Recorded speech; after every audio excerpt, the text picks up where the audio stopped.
Bienvenue. Alors aujourd'hui, on plonge dans un marché qui bouge énormément. Les soins pour hommes. Oui, et les chiffres sont assez parlants, hein. Ah oui, carrément. On parle d'une croissance annuelle moyenne de plus de 9% prévue d'ici 2030.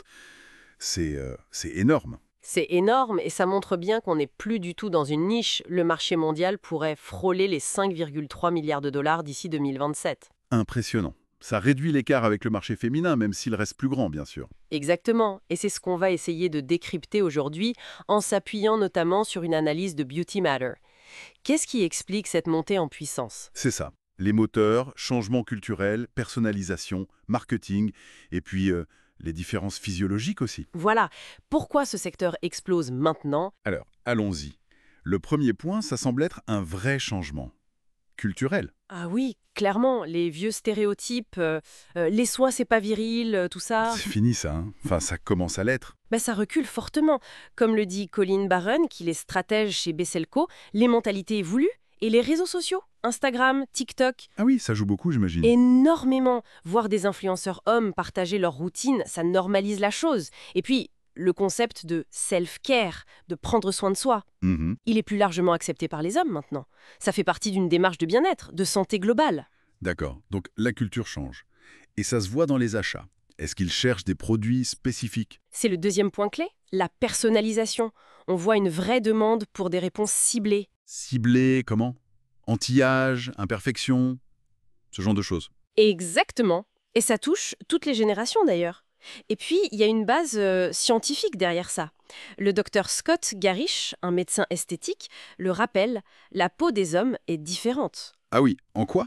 Souvent plus épaisse, plus grasse, du coup elle n'absorbe pas certains actifs comme le rétinol ou les acides glycoliques de la même manière. D'accord. Donc il faut adapter les formules. Voilà, sans parler des besoins liés au rasage, les irritations, tout ça. Et comme le note aussi Colin Barron, le fait que la plupart des hommes n'utilisent pas de maquillage change aussi leurs attentes vis-à-vis des produits. Et il y a des marques qui surfent là-dessus, j'imagine. Bien sûr, on pense à Geologie qui fait des routines sur mesure, ou Apostol avec ses hydratants tentés, ou même les services d'abonnement comme Dollar Shave Club, Harris. Qui rendent ça facile, pratique. C'est ça, très pratique. Bon, et le marketing alors? Hum Parce que, bon, on se doute que ça joue un rôle. Oui, le docteur Gerich le reconnaît, mais attention, ce n'est pas juste relooker des produits pour femmes. Donc c'est plus subtil. Il y a une vraie stratégie. On voit bien les campagnes des grandes marques, L'Oréal, Dove Men Plus Care, Kiehl's. Oui, les messages sont souvent axés sur la force, la simplicité. Real Strength de Dove, par exemple. Tout à fait.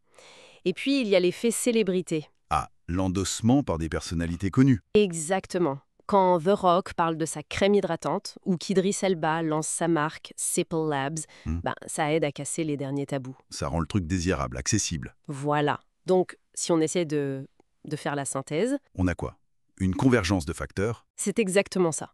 D'un côté, une évolution des mentalités sur ce que c'est être un homme aujourd'hui, l'importance du bien-être. Mhm. De l'autre, une demande pour des produits qui marchent, qui sont faits pour eux, qui tiennent compte de leur peau.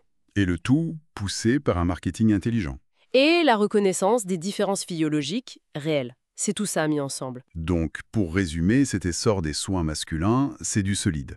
Alimenté par un changement culturel profond vers le self-care, une recherche de personnalisation, des stratégies marketing bien ciblées et une meilleure compréhension des besoins spécifiques des hommes. Tout à fait. Le marché rattrape son retard sur le marché féminin, même s'il part de plus loin.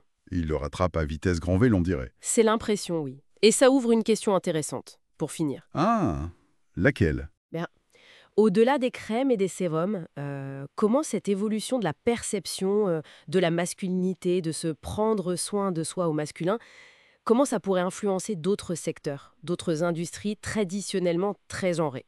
Bonne question. Est-ce que ça pourrait redéfinir d'autres marchés dans les années à venir? C'est une piste de réflexion, oui, à suivre.